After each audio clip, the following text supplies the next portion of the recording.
In chapter 14.1, we will explore the iterated integrals and the areas in the plane. In chapter 13, we learn to differentiate functions of several variables with respect to one variable while holding the other variables a constant. Now, we will explore to integrate functions of several variables by a similar procedure.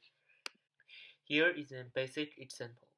If we are given the partial derivative, which is fxy equals 2xy, we can, by considering y constant, and we can integrate with respect to x to obtain fxy equals the integrated fxxy dx. So this step is we integrate with respect to x, and we obtain the integration to xy dx. So we hold the y constant, and we factor our constant y to equal y times integration 2x dx, and we find the antiderivative of 2x is x squared, so we obtain the y times x squared plus cy. Cy is a function of y, so the answer of this question is x squared y plus cy. Here is another example to ask us to integrate with respect to y. As we see the problem, we can consider x to be a constant and integrate with respect to y and produce these three steps.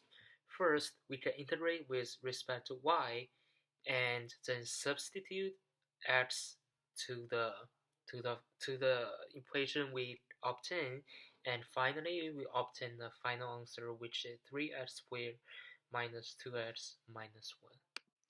Now we will look at this example, which is the integral of an integral. And using the same result of the last example, we have the 3x squared minus 2x minus 1 dx, and we should find the integral from 1 to 2. And we can integrate with respect to x, and we obtain that x third minus x squared minus x, and we can substitute 1 and 2 into the equation, and we finally obtain the 3, which is the final answer of this question. Now we will explore the area of a region in the plane and know how to solve this kind of problem.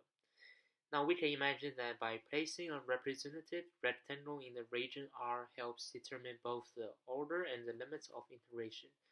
A vertical rectangle implies the order dy dx, with the inside limits corresponding to the upper and lower bounds of the rectangle. This type of region is called vertically simple because the outside limits of integration represent the vertical line x equals a and x equals b.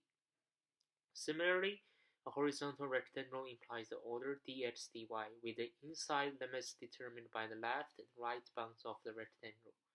This type of region is called horizontally simple because the outside limits represent the horizontal lines y equals c and y equals d. In these two equations, the first one is if r is defined by a is smaller than x and x is smaller than b, where g1x is smaller than y and y is smaller than g2x, where g1 and g2 are continuous on AB, then the area of R is given by this equation, which is vertically simple. And the second one is horizontally simple. Now, after learning the formula of the area of a region, and we can apply this to find this area of a rectangular region. The region shown up there is both vertically simple and horizontally simple, so we can use either order of integration. By choosing the order dy dx, we can obtain the following.